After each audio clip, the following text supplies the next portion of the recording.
So thank you for bringing up that phrase. It's huge to have champions. You don't just get one. You need a bunch of them because you might need someone for officiating. You might need someone for military. You might need somebody for life in general. So, for all those listening, make sure you have your champions. Find those people and latch on and don't drain them of their knowledge, but get their knowledge and just take it in, soak it in.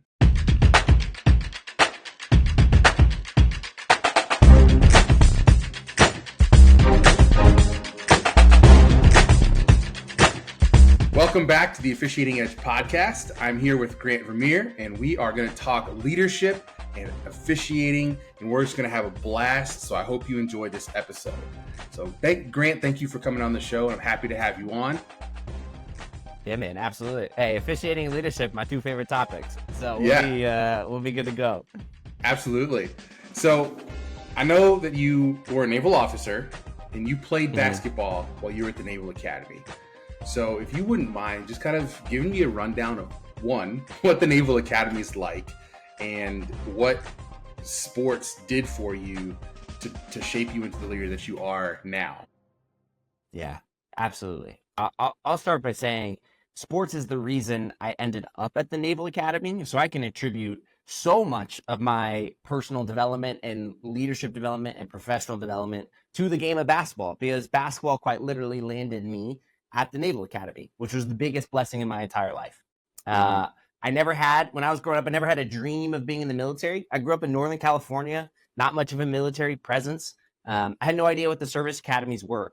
I saw the Army Navy football game on TV growing up, and I thought it was just like, oh yeah, like people who were just in the Army and Navy playing football, I guess, whatever. I didn't realize that West Point, that Annapolis, the Air Force Academy in Colorado Springs were universities, elite institutions. And so it was actually because of basketball, I started getting recruited to play basketball there, that it became a reality and an option for me. And so what I loved most about basketball growing up actually was the fact that it exposed me to other parts of life, right? The reality of other people, that my reality isn't the reality of the world, that my experience and my perspective is not the reality of the world. I grew up in a great home, right? I went to Catholic school, K-8. Like, I had two parents who loved each other. We had food every night. Like, things were great, right? Mm-hmm. I grew up in a majority white neighborhood. And so like I grew up in my own little bubble, right? Basketball exposed me to the world, right? Basketball exposed me to the thing. Because again, if you're growing up in Los Altos, California, right, like, and you want to play good basketball, you don't stay in Los Altos, California. You go up to San Francisco or you go up to Oakland, right? And you play basketball.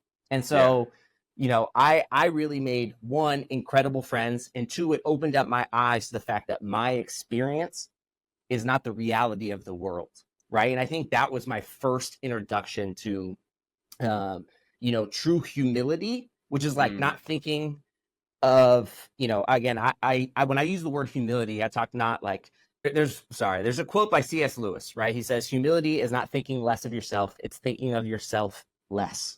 Everywhere you go, you need to be confident in who you are. You need to be competent in what you are doing, but you need to not think about yourself as the priority, right? And so I think going through that, and this was my first opening to that, is like, I was so grateful to have the world experience and see people from different backgrounds from me, different upbringings than me, and like really expose me to the fact that the world is not what Grant Vermeer grew up in, right? And that there's so many other factors to life.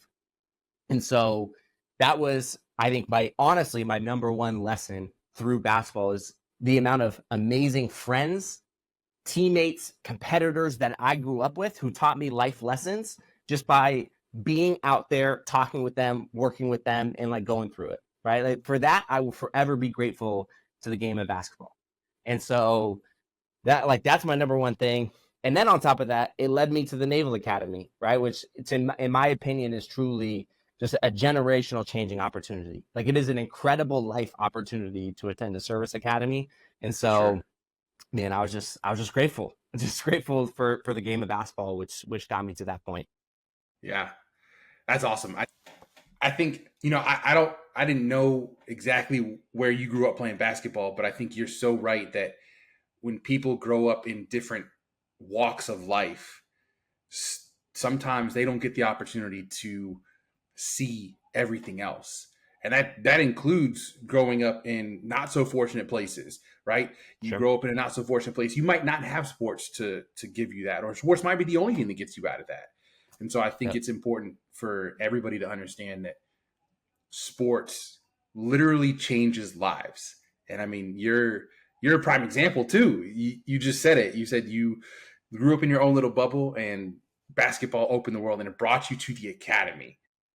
And so, for all the listeners out there, just know that sports is the opportunity. There's other opportunities to do other things, but Sure. sports, basketball, baseball, anything that can get you into an academy or school or away from a situation that you might need to get away from, it's out there. So thanks for bringing that perspective, because that actually humbles me a little bit. I I grew up in Hawaii, so I grew up in a Hmm. melting pot of everybody. My dad was in the army, Sure. and so Yeah. while I knew that everybody's perspective was different, I still didn't, because I was on an island. And so that humbles me, even now at the ripe old age of 36. I'm still learning things, so I appreciate that. Yeah, absolutely. And again, I love what you said there, which this is something I believe firmly in, which is that you need to use the things that you love and that you are good at to get where you want to go in life, right? I love the game of basketball. I know people who allowed the game of basketball to use them and they ended up in a bad spot, right? Like you need to use what you love to get you where you want to go in life, right? Like I could have went to other basketball programs potentially, but like basketball presented me with the opportunity to where I wanted to get in life. And Hmm. so take advantage of that, right? Like if you can really channel and do the things that you love with a big mind perspective to arrive where you want to get in life, like that is how you truly take advantage of a game that you love, right? And for me, ended up at a service academy as well, as we talk about this exposure to the world was the greatest thing in the world.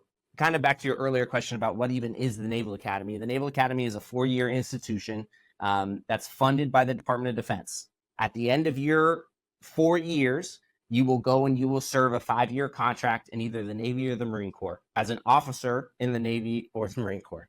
And so, as a result of that, part of that funding is that you have to receive a nomination from your congressperson, your senator, vice president, president, like some type of high level government official has to sponsor you, basically give you a nomination to attend the service academy.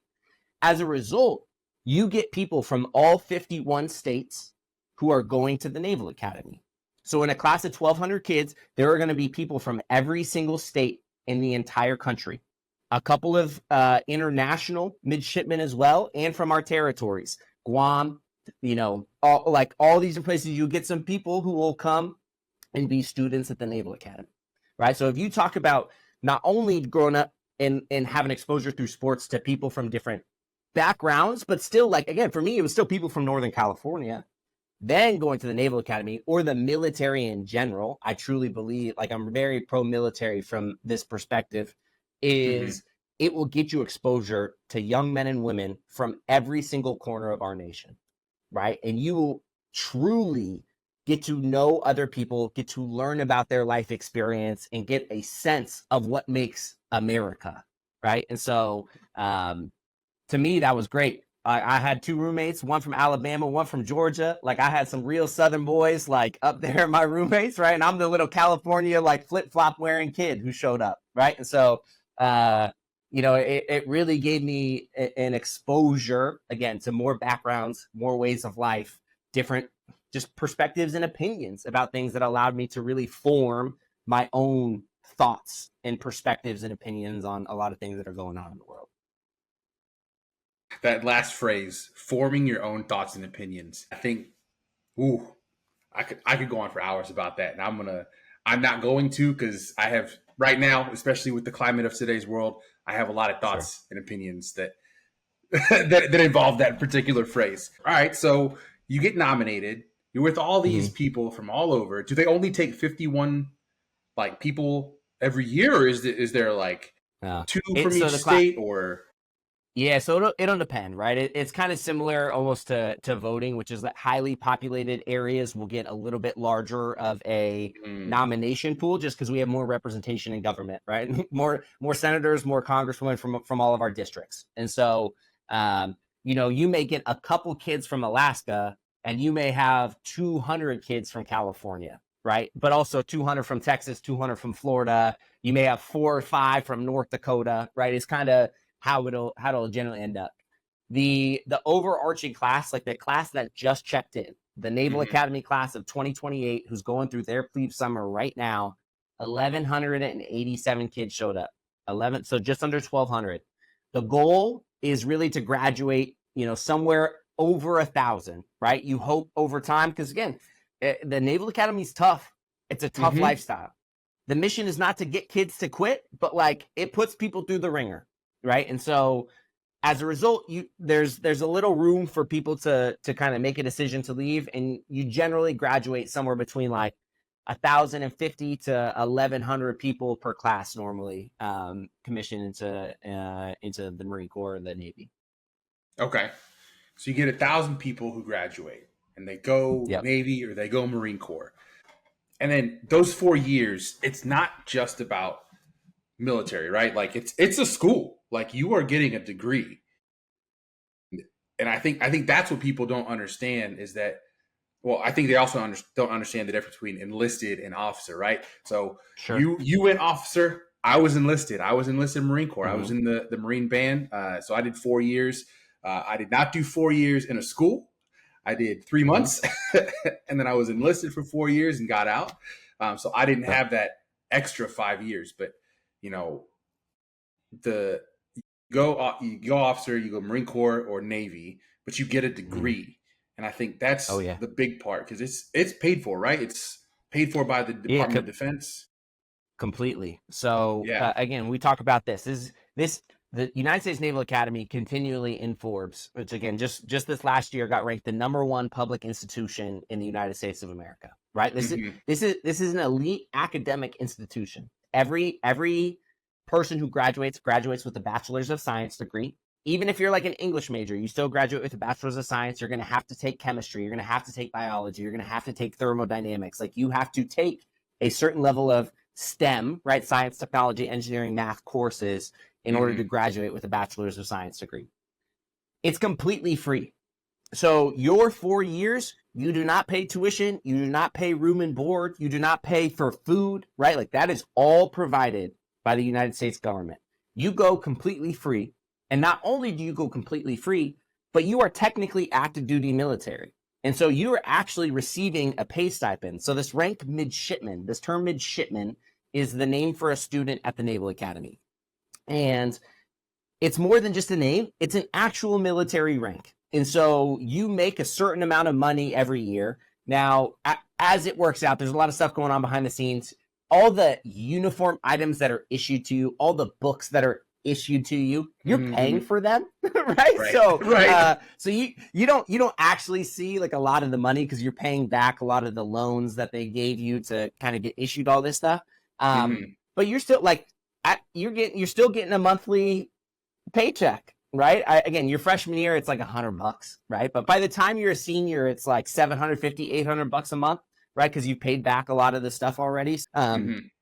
Not bad, right? Like not only are you going to an elite institution completely free, but you're also making a little money on top of it. And you have no out-of-pocket costs, food, housing, etc., completely covered, right? Like you can go from nothing, come to the academy, succeed, thrive, excel, graduate with zero debt, a bachelor's degree from an elite institution, and enter into an incredible career as a military officer, right? Like when we talk about truly generational changing opportunities, the service academies provide that from these additional benefits. Like we'll talk, I'm sure, as we talk about leadership through this podcast, what the service academies do to really instill a sense of service into you and a desire to serve, have the privilege of serving the young men and women who choose to enlist in the Navy and Marine Corps.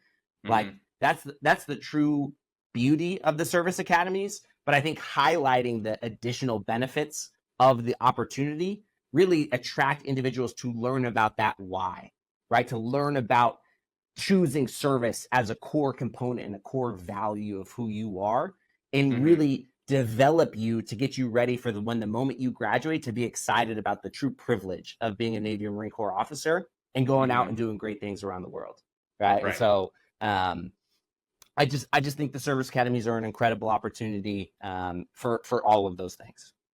Yeah, I would 100% agree. I think when you talk about the opportunity to serve, that is something that you have to decide, right? Yep. Yes, you have to get all the signatures, and you have to be nominated, and you have to get accepted, but you are still making a conscious decision, one, to join the military, to serve your country, two, to serve others, which we'll talk about within that leadership, and three, to really build you as a person. And that's actually going to lead right into my next question is, you get 4 years at an elite institution, undergraduate, but it's not just about school. It's about teaching you to be a leader of Navy personnel, Navy Marine Corps personnel, right? So, I know for enlisted, we have honor, courage, commitment as our core values, and it's instilled in us for those 3+ months for the Marine Corps enlistment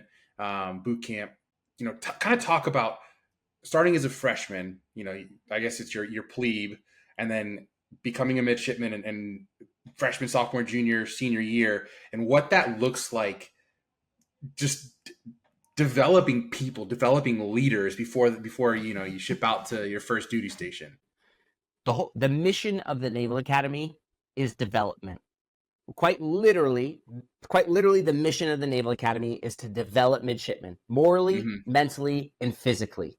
Okay. And so I think that's the biggest thing. And I think it's what you highlighted so well, is that, again, our goal is to attract highly motivated, highly competent, and impressive individuals to come to the service academies. And it's the service academy's job, and it's the service academy's mission to develop them morally, mentally, and physically, and to imbue them with all of the ideals that we want in our leadership in the Navy and Marine Corps, in order to graduate leaders who are dedicated to a career of naval service. That is our mission. And so that happens in a lot of different ways through the Naval Academy. In order to become, a true member of the military and a great leader, a lot of times, and this is a big factor in the midshipman experience, is you have to go through that year of being a follower, that year of experiencing and learning true humility, that year of shedding all the sense of individualism that you have, and instilling in you the core competencies that you need to hold deep in your soul. Right? And so the Naval Academy starts with plebe summer, which is your military indoctrination. It's your boot camp. It's 6.5, 7 weeks of a very brutal time, right? You will get pushed to your limits mentally, physically, and emotionally. And so that feeling, that breaking down of your habits and your thoughts as a civilian, as a normal high school kid, sets the foundation for your development and growth as a young man or woman and into becoming a Navy Marine Corps officer. So your plebe year is really difficult. It's designed to be a year of followership. It's designed to be a year of difficulty. It's designed to be a year of high stress, to learn how to navigate and push through difficult moments. And I think plebe year, in reflection, the power of the midshipman experience, the power of being a plebe, is becoming someone who handles the hard moments of life better.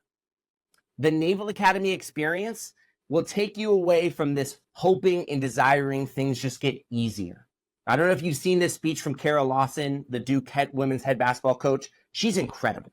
She's a leader, right? And she gives this talk where she says, hey, a lot of people in life, they wait for things to get easier. You may want things to get easier. It doesn't get easier. Life doesn't get easier. You just need to get better at handling hard things.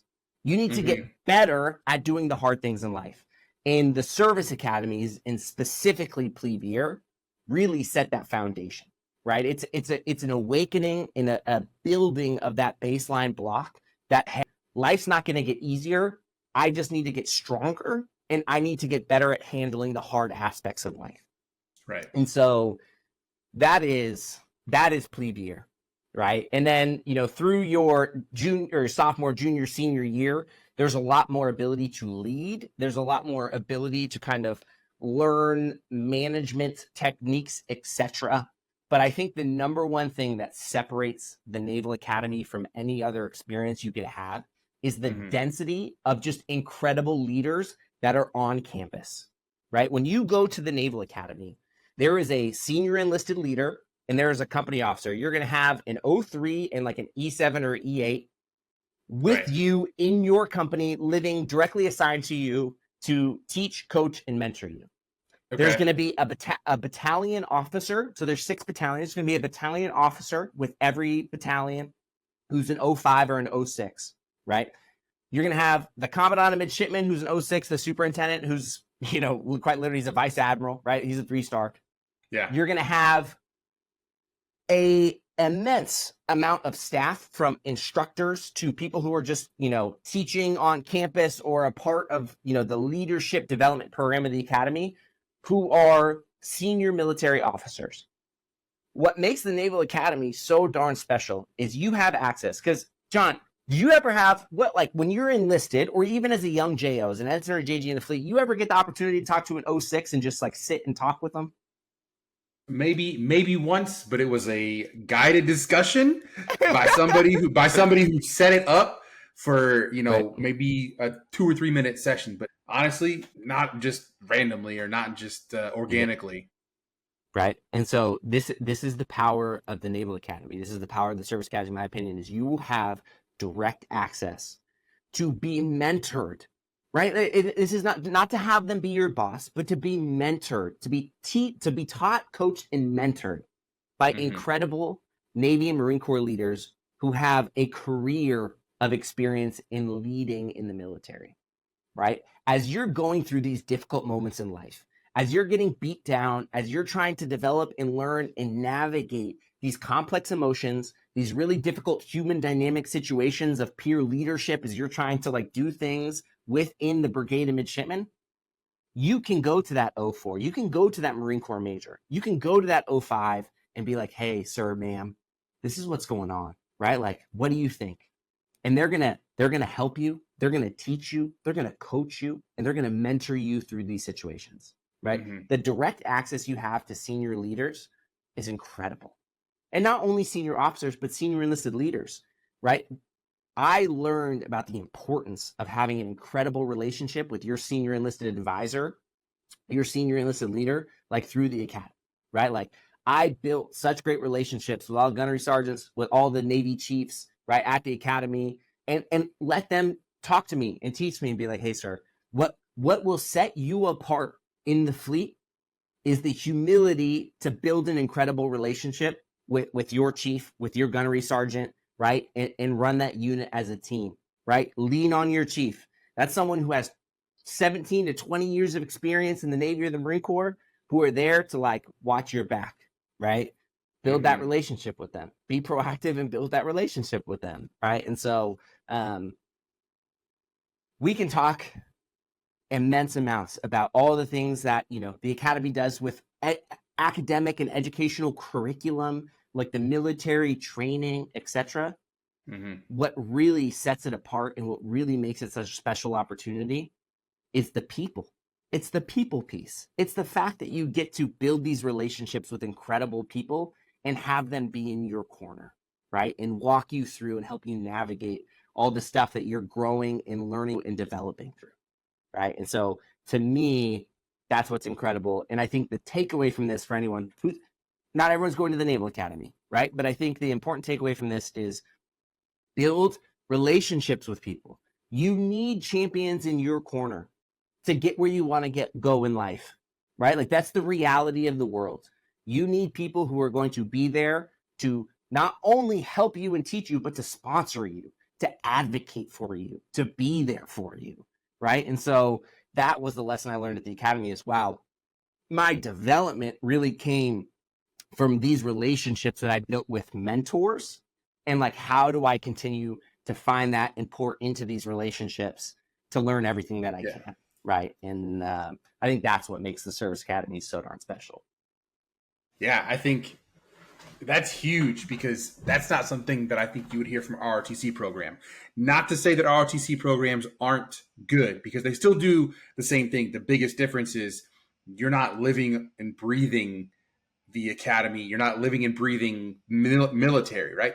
Mm-hmm. The ROTC students, they go home at the end of the day. They might get up Yep. on Mondays and Wednesdays and do PT, and they got to take their military classes, and they got to do some training on the weekends or during the summer, but it's just not the same as living and breathing day in and day out. So I think that's huge, a huge piece of it. And that's something that I didn't even think about, right? Mm-hmm. I don't think I knew that there were so many senior enlisted advisors and all these officers were there. I mean, it makes sense now that I think about it. I'm like, all right, it's a military academy. Of course they would be. Yeah. But you said something that really kind of struck a chord with me, and it's having champions in your corner.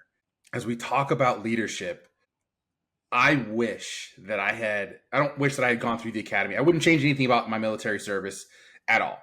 I think it shaped me into who I am. And the takeaways that I have are there. And without those experiences, I wouldn't be where I am. Right.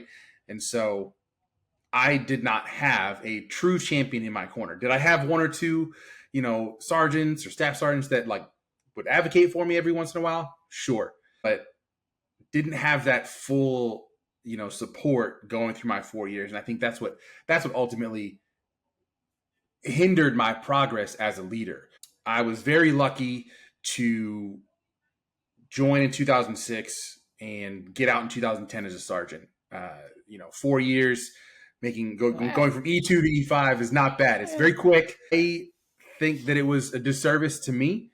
I look back on it and I think that, right? Back then I was like, man, I made it real quick. I'm the sergeant. I'm the leader. I have the title. And that is where it got me. That's what got me in trouble after I got out. It's what got me in trouble in life, because as I progressed, I was knocked down a peg or two, right? I got non-rec'd for promotion two or three times before I finally got promoted to corporal. And then it was just a very quick succession up to sergeant. For me, the development wasn't there, right? I never went to corporal's course. I didn't go to Lance Corporal school. I didn't go to sergeant's course, right? I am not faulting the Marine Corps for not making me go to those things. There were some life things, some injuries that prevented me from doing certain things, but ultimately not having those experiences really hindered my leadership process, because I didn't have that champion in my corner to say, hey, we're doing this for your benefit. It was just, yeah, I'll advocate for you to do this, or I'll help you with this. But it was never truly there. And then I got out and I went to the University of Kentucky, and I have a wonderful mentor, Tasha Harris. She has been the champion in my corner from day one that I've known her. So thank you for bringing up that phrase. It's huge to have champion. You don't just get one. You need a bunch of them, because you might need someone for officiating. You might need someone for military. You might need somebody for life in general. So, for all those listening, make sure you have your champions.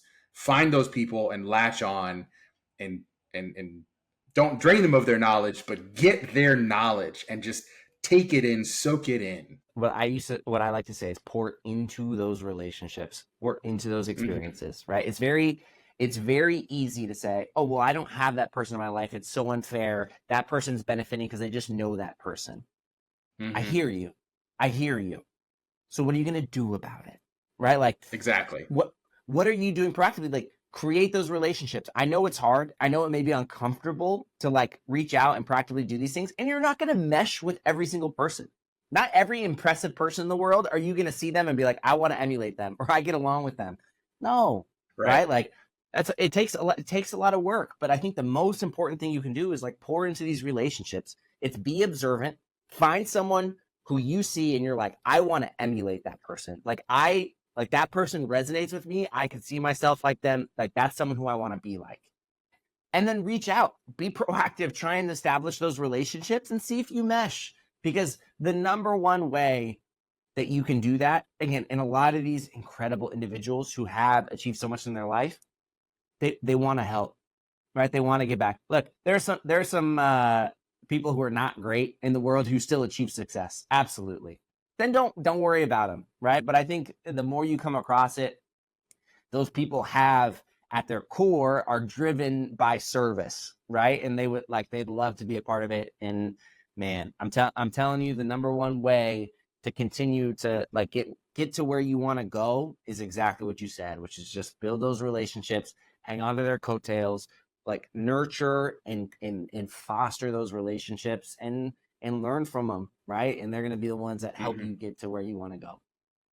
Yeah, for sure. All right. So you get through the academy, you get all the leadership training, you graduate. Mm-hmm. Some people go to Marine Corps, some people go to the Navy. You went Yep. Navy. Navy. You have to decide, from what I understand, you have to decide what you want to do in general. But as you get out, you kind of like are on a track, right? Right? Do you get assigned air, or do you get assigned engineering, or do you have to in your first year out? As an ensign. For those who are unfamiliar, ensign is an O1, and it's like the very first officer level. So do you get to choose, or do you have to do a like internship essentially? Yeah.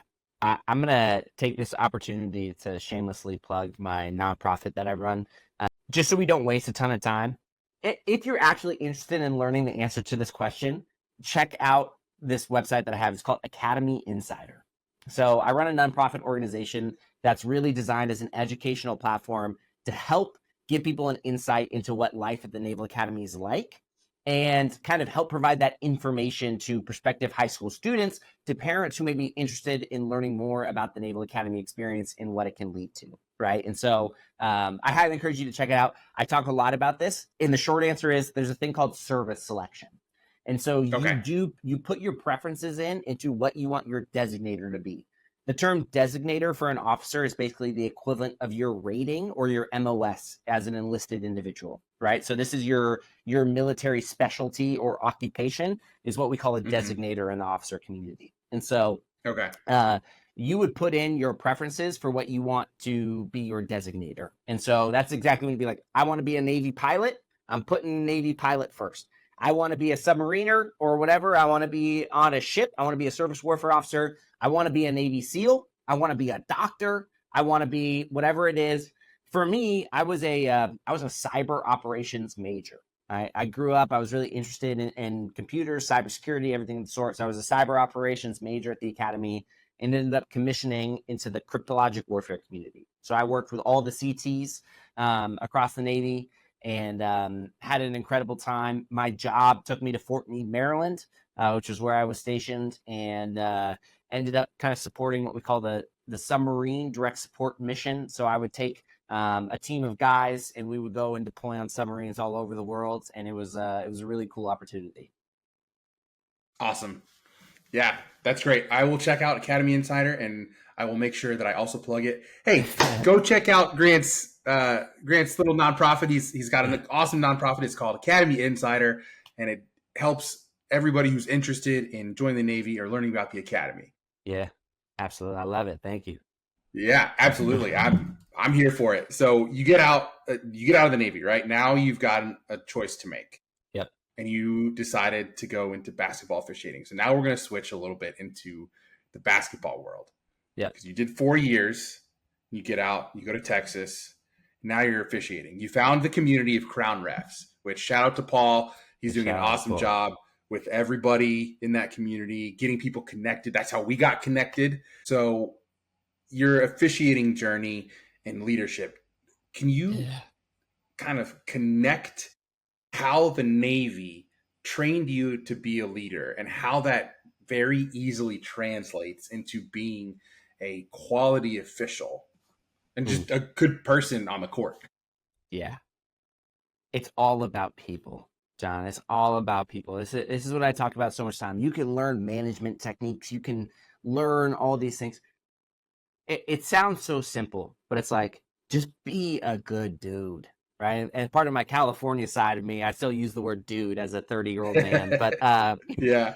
like, just be a good dude. And what I mean by that is, again, I think what the Navy really taught me is, again, when you are entrusted with the care and leadership of young men and women from every corner of the country who chose to enlist and raise their right hand and swear an oath to the Constitution to defend the United States of America, that's a real responsibility and obligation that I took very seriously, right? Mm-hmm. Again, there are mothers and fathers everywhere in this country whose sons and daughters' livelihood, their health, their safety, their progression in their career field, in their life, was directly affected by me, right? And so it was a quick awakening in a real truth to the fact that, like, this is all about service. This is all about service. And I grew up and I went to a Jesuit Catholic high school, which had this motto that still to me is like the thing that I carry with me as my core of who I am, which is this idea of being a man for others, right? And it doesn't require a grand gesture. It doesn't require a great big old thing of service. To me, being a man for others is being someone who is kind, who is attentive, who holds people accountable, who loves people genuinely, and does whatever they can to help that person advance and get where they want to go to in life, right? And so for me, when I saw that in the Navy, it was like, I have the ability to make a really positive impact in the lives of these young men and women who are in my division, who are a part of my team. And it's more than just the job, right? Every conversation I have with these guys, and again, this isn't me. I didn't learn these things. Going back to having champions in your corner, these were things that people taught me. These were things that people made me realize. These are things that people who took a lifetime of wisdom and imparted it into me, and I'm still to this day always trying to learn and gather little nuggets from people. But they're like, you will succeed. The mission will take care of itself if you take care of your people, because they will then take care of the mission, right? And so for me, it's, I get into the fleet and it's like, how can I take care of these young men and women? How can I get them paid more, right? How can I help them advance? How can I help them promote? How can I help them get where they want to get in the Navy or out of the Navy? If they're like, hey, sir, I don't want to stay in the Navy, great. Well, I'm not going to make you feel bad about that. Thank you for raising your right hand and serving your country. Let's take care of our job, but let's work together extra to figure out how you're going to transition out and do it successfully. So that way you're not bitter about being here, but you feel like, hey, we're setting up a nice plan to transition out of the Navy, right? And so everything that I believe about leadership is about service. How are you genuinely being a man for others, and how are you giving to the people who you are like interacting with in life? And it's something I carry to the basketball court. Being official, it's not about me. It's not about me. Look, I love the game of basketball. The real reason I'm a basketball official is because, like, I'm just a basketball junkie. I wish I was still playing. I wish I was good enough that I was still playing. I'm not. Okay.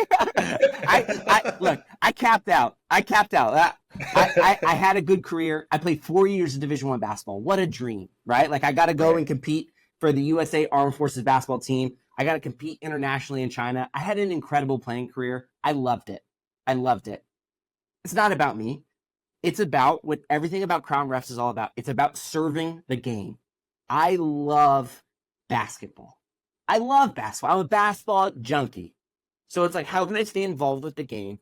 And how can I do it in a way that's fun for me, selfishly, but also, too, that I can contribute to the game, right? And officiating's been great. It's a great opportunity to be of service to the game.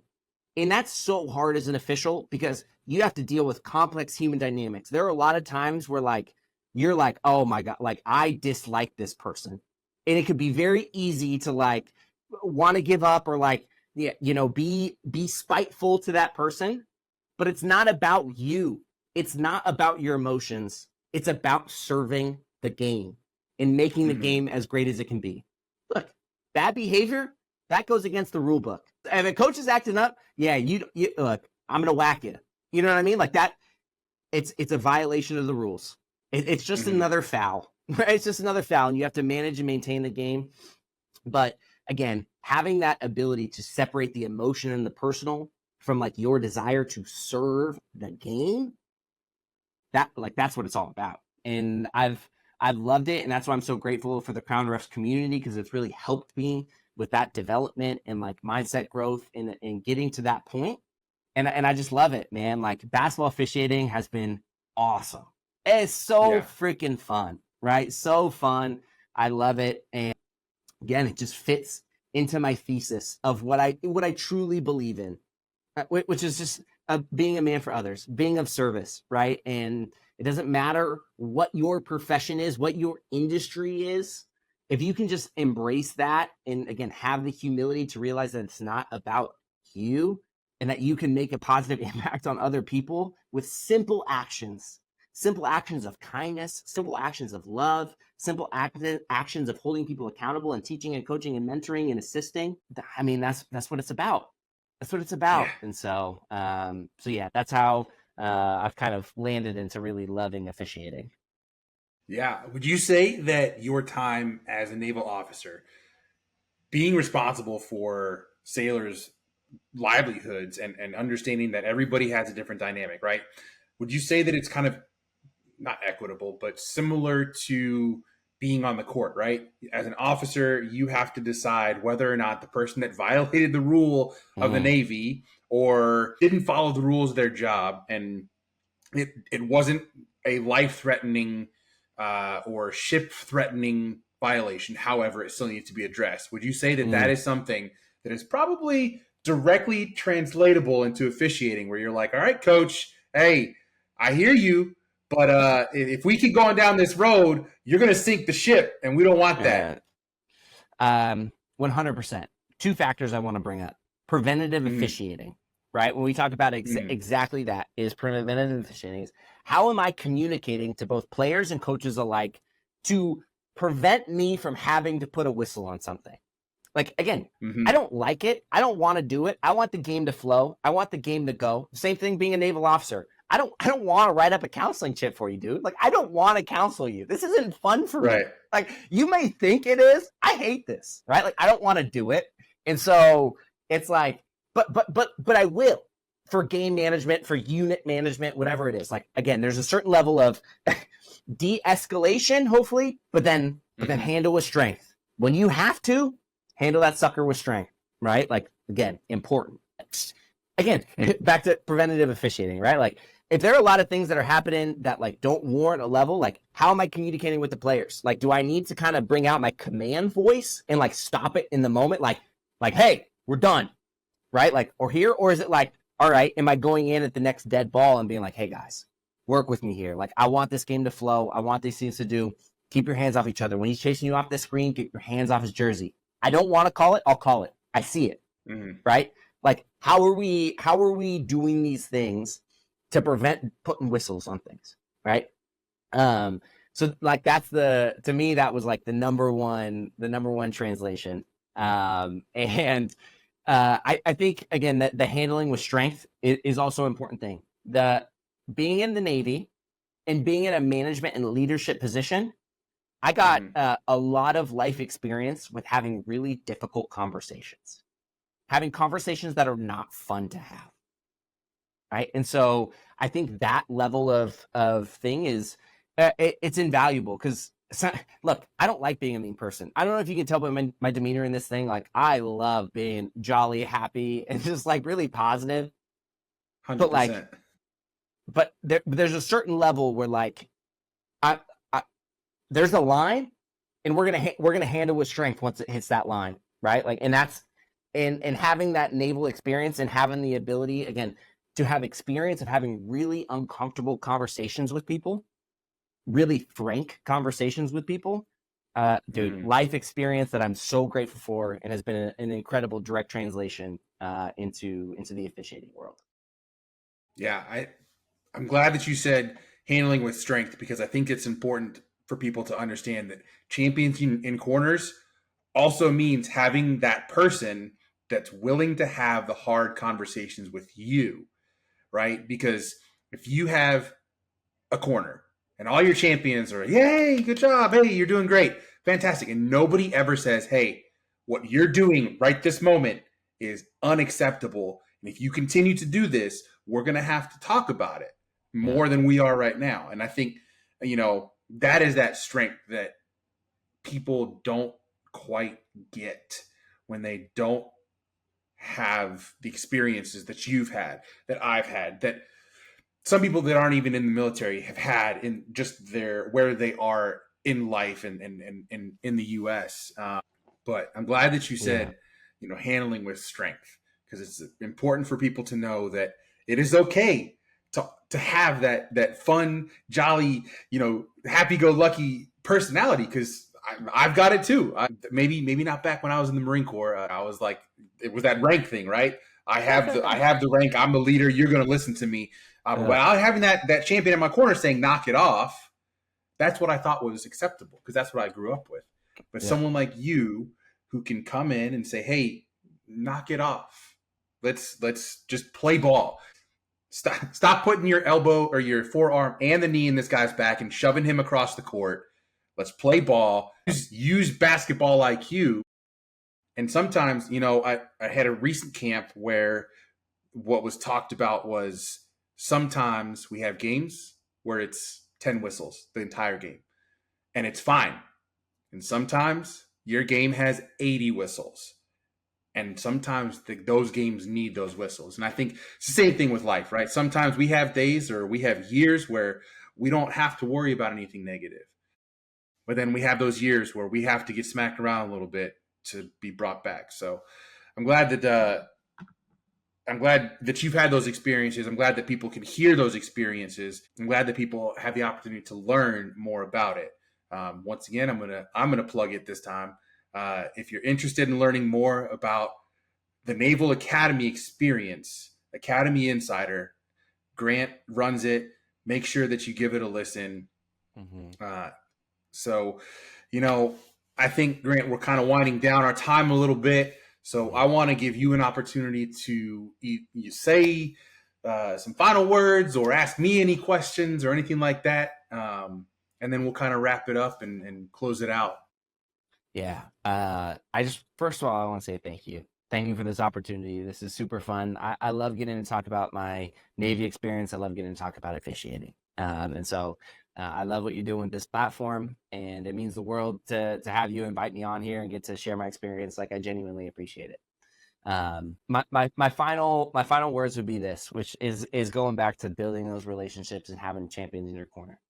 I only started officiating because John Adams, may he rest in peace, who was the former NCAA coordinator of officials, he reached out to me. He was a fan of Naval Academy sports. He knew of me when I played at the academy, and it's the funniest story, right? Like, he reached out to me because I was tweeting with Scott Strassmeyer, who's the sports information director at the Naval Academy. As an alumni, I'm tweeting about the Army Navy basketball game with our sports information director, like talking about the game, and he shoots me a DM on Twitter. No kidding. He shoots me a DM on Twitter and asking about what I'm doing, and he's like, "Hey, let's talk on the phone." And I mean, at this point, I don't know who this guy is. It's just like an old guy who sends me a Twitter DM. So I'm like, "What's going on here? Who is this guy?" Right? He told me about officiating. He gave me a rundown about everything that it is, and he encouraged me to do it. Right. And I am so grateful for that. He continued to stay invested in my progress in my life. He got me connected places. He told me to turn on the TV and watch a certain game, and we would sit on speakerphone and talk about it. He'd be like, "Hey, watch this guy at the top of the screen. See how he's moving, looking at these things, like this, all this stuff." That man invested in my life. Without John Adams, I'm not only not officiating, but I'm definitely not anywhere close to like what I'm doing now and on the timeline that I've been on. Right. And this has been the biggest blessing for me. I love officiating. I love basketball. This has been so fun. And it is not in my life without the proactive investment and involvement of a champion in my corner. And so again, it's unfortunate he passed away last year. I'm so grateful for him in my life. I'm so grateful for him in my life. It's just again, invest in these champions in your corner. continue to genuinely, and I know this is silly and it sounds funny, but like just continue to love people. Embrace that mindset of being a man for others, being of service. Make service a core component of who you are and everything that you do, right? Like choose to be kind, choose to be attentive, choose to be invested and involved in the people around you. And it will return back to you, right? It will return back to you. And